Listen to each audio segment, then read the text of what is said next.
So why am I saying the future of psychology involves you? Am I trying to say that therapists or psychologists are useless? And obviously not. You can always benefit from a third party or an actual professional to help you out. So obviously I'm not saying that. So why am I saying this? Because I plan to democratize psychology so we can all improve our mental health, intellectual capability, so on and so forth. And with further ado, cue the intro. Alright, so why do I post all of these videos? Psychological reminders, content about life in general, relationships, education tips, study tips, or main ways in which people can think. You can do this either through thinking, feeling, abstract thinking, or concrete thinking. The reason why I think that no one's ever thought about it is because there's so many questions that need to be raised when it comes to figuring this problem out, right? So the best way to understand Carl Jung's introverted thinking, TI, and extroverted feeling, FE, is to understand the concept of introversion and extroversion before even go into understanding all those other functions. And the answer is no. I'm not saying that the people that are in, my thumbnail I'm better than them, because all of their work has done so much, benefit in our lives, and also all of their work is kind of in my theory. So, I would never say that I'm better than them, but it's just to kind of get everybody involved to see like what's going on next. So yeah, but I do think there was one person on that thumbnail that was really onto something, and I think it's the key to fix a lot of the issues that you have in your life, and it's already fixed for myself as well. Quick rundown: I'm referencing Carl Jung, who was born on July 26, 1875 in Switzerland. I can say that much. He was best known for his work on synchronicities, the animus and the anima, introversion and extroversion, shadow work, and most notably the psychological types, which has been taken into a more popular realm of psychology called MBTI. So stuff like INTJ, INFJ, INTP, INFP are all from MBTI, but not from Carl Jung. I'm more so working off of Jung's original work.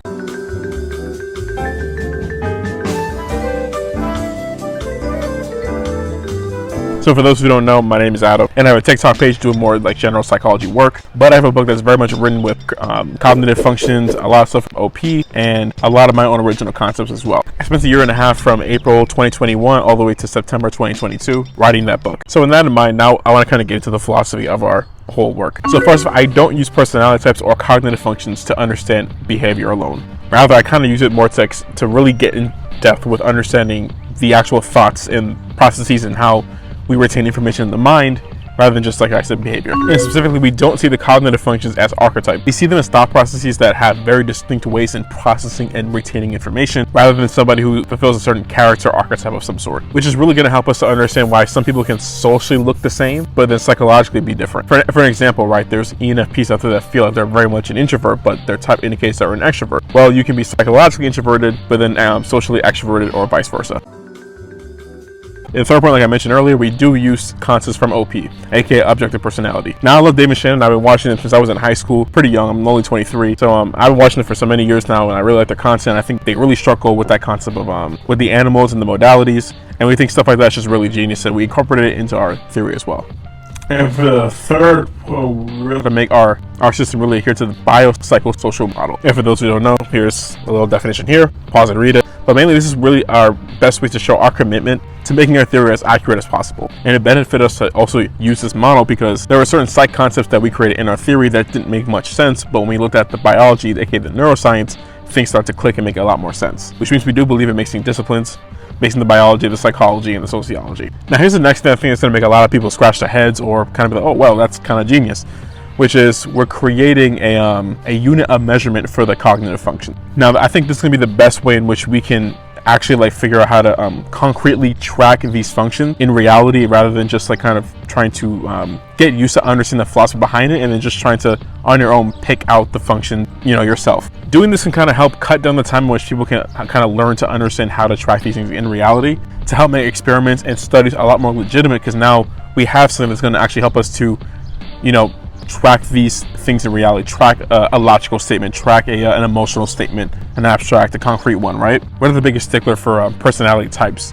Now we do use them in some capacity, but it's not our main idea or our main thing that that we use to identify psychology. Within the cognitive functions and so many other concepts, like we said, animals and modalities are great, but when it comes to personality types in general, it's very quick and it's very easy for you to kind of slip into very archetypical trait-based type of psychology, which we're trying to stay away from as much as possible, because like we said, we're going to use stuff like biopsychosocial model and units of measurements to really try to understand how we can propel, I think, Jung's work into a level where we we wouldn't have seen before. Now that you kind of have an idea of our philosophy, I want to get in more to the issues behind what's going on in the psychology realm in general. Now, for those who don't know, I went to summer school for the first, I would say 3 years of high school, and I went 8th grade. So from 8th grade to 11th grade, I went to summer school. And I went to school when Common Core was first, instated into schools, and it wasn't a great deal for me. Like, I think a lot of people who went through Common Core know that it's not the most conducive for creating the best grades and the best performance out of students. So yeah, and because of that, I was one of out of many other children that that suffered through the Common Core, and I went to summer school for many years of my life, and I didn't go to summer school for 12th grade because I just took a lot of electives. So most likely I would have gone to summer school as well too if I didn't take those electives. So, but now with this theory that I created a rough version of it back in 2020, and at this point I was trying to take a state exam to be a real estate agent. And at that point I failed twice, and I live in New York, so for anybody who doesn't know, if you fail the state exam 3 times, you have to take the course all over again. So, and at that point, this happened, it's back in 2020, so I didn't want to, spend the money because money was tight at that point. So I had to really figure out, I need to make a huge adjustment to how I learned, how I studied, because I'm like, the normal things that we do don't work when it comes to studying, like flashcards and just rereading notes. That doesn't work. So I had to figure out a new method, and this new method I'm coming to you guys today with my system. I created a rough version of this back in 2020, but more geared towards just academics, right? So as you can see, that's just some of the issues from personal experience that we see when we don't understand the psychological diversity in people. So now we're going to part 2. What's the issue? Now, the biggest problem I see within the psychology realm is people are either too theoretical or too evidential. So they're too much on the concrete facts and data and studies and all that kind of stuff. And then the people that are too theoretical, archetypical, and both realms don't mesh together to make something a lot better. And we see this a lot also in the STEM world. They do a lot more half theoretical and half evidence, and they mix those two things together. And that's why the progression of those fields like math, science, physics, all those kinds of things progress so much further than where we are right now in psychology, because there's a division of those two ways of thinking. And the way to fix it is to actually make a more coherent framework for psychology, so that we can identify these issues on why people have such stark contrast and why they want to be too evidential or too theoretical. And we already know this too from the type. We know the more intuitive dominant people, they tend to be very theoretical, and the more sensor dominant people like the ESTPs, the ESFPs, the ISTJs, all those people, they tend to be a lot more evidential, more concrete in the fact and whatnot, right? So I want to try to help people to mend that together, like to work together pretty much, right? And that leads into the second point, which is that there's no central framework for psychology, right? We have central frameworks like in math and science, like we have physics, we have stuff like calculus, statistics, subjects like those are really important frameworks that the STEM field uses in order to quantify, calculate all the findings and theories that they have. And with a framework like this that includes units of measurements, this will be the biggest step towards that. Not to say those things are not in psychology, there are like statistics and whatnot, but it's not the biggest focus in the field where it is like in STEM, like science and math. Now we get into the next point, which is that there's a lot of discoveries in psychology, but a lot of these things don't connect together. There's a lot of conflicting concepts or theories that are out there, and having a central framework of the mind, psychologically speaking, helps with that. A deeper, more developed framework where it gives you a central idea or understanding of how the mind works. You'll be able to figure out, this concept is happening here because based off of this part of the framework that we have, this can explain this, maybe this gap in logic or this gap in our findings or whatnot, right? So having a framework together that really helps you to understand things.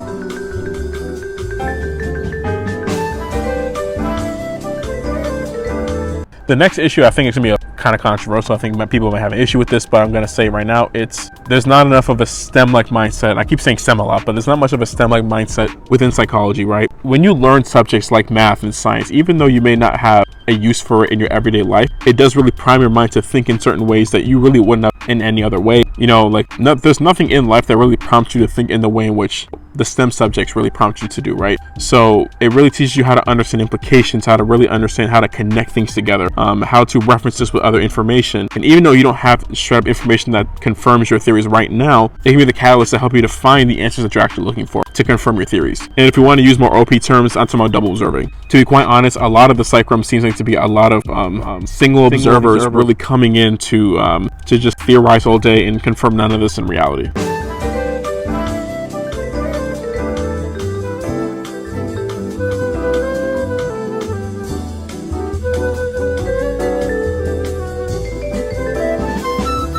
there is a lack of mixing the disciplines. And what I mean by this is essentially that if you want to do psychology, there are people that only want to do psychology and you don't want to reference, the neuroscience or the sociology to really make their theories connect and to be more effective in reality. In general, you have to really learning other disciplines, not to a higher degree, but just learning a little bit from each discipline really does help you to get a bigger picture as to like what you're looking at. Because when you look at things in just psychology, just neuroscience, or just sociology, you don't really get the best picture of what you're seeing because you don't have the full picture. And I'm using picture a lot, but essentially what that means is that like some of the information that you're getting from your one discipline won't make the much sense just from that one discipline. Like I said before, there was a concept that I created in my psychology theory. So I couldn't make much sense of it just through psychology. So when I did more research in neuroscience, I'm like, oh, okay, this psychology, concept that I made is because of this, neurological occurrence. So having that knowledge of just being able to just dip your toe in different other disciplines really does help you to make a more cohesive theory, which is what I'm seeing is lacking a lot. So I think doing this can help, make the theory a lot better.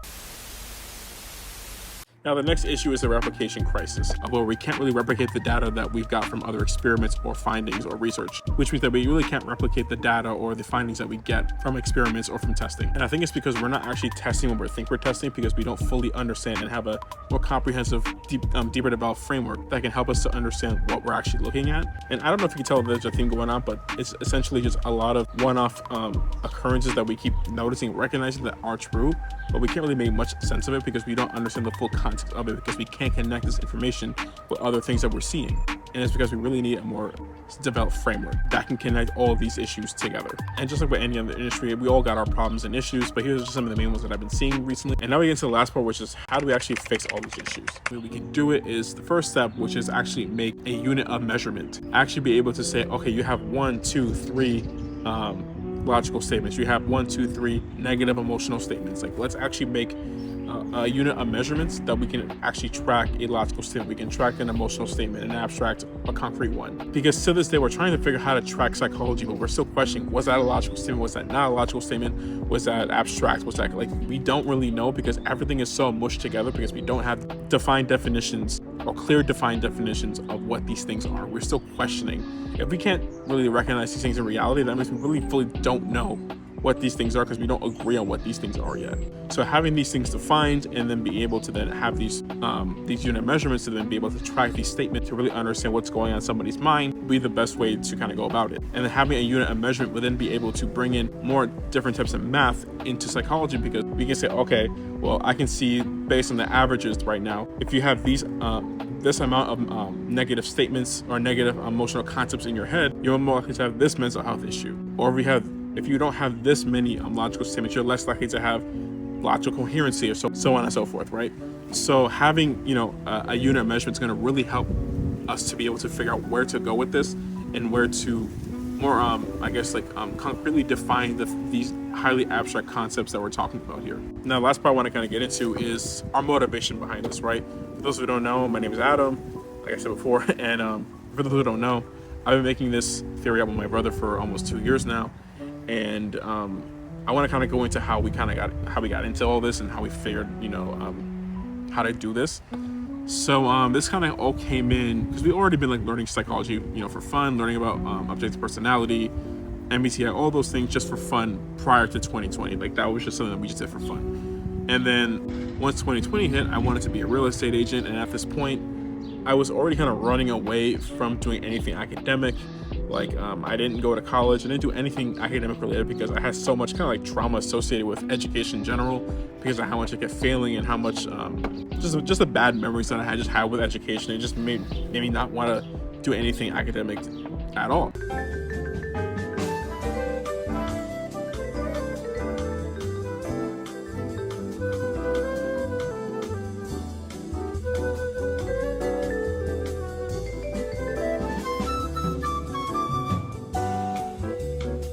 This was the first thing that kind of proved to me, oh, okay, like, this psychology stuff is a legit thing. Like, I can really use this thing to make so many differences in my life and improvements.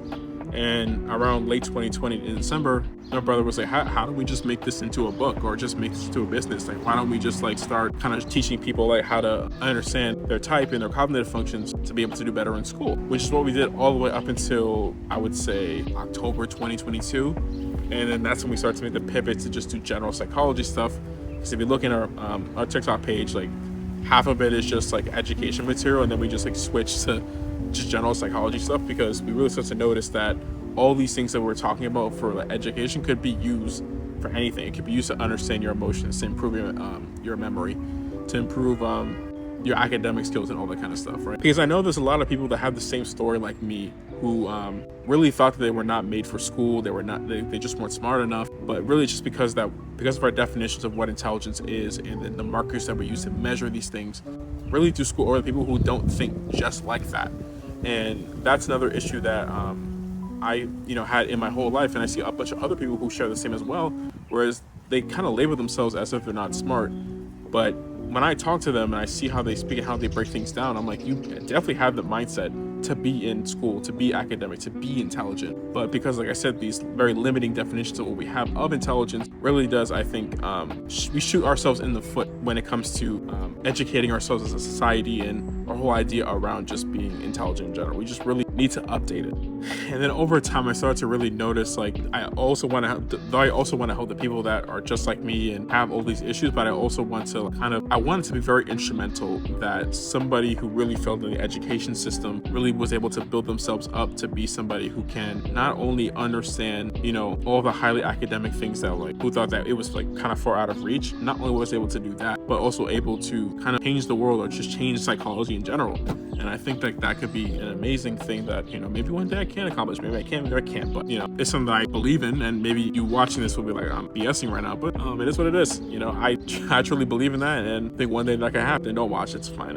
But I can talk about this for hours. So as you can see, like, this is something I very much enjoy. So if you want to watch more content about typing, all that kind of stuff, I will be posting more soon. And other than that, I have some interviews possibly coming up. So check out for that. Bye.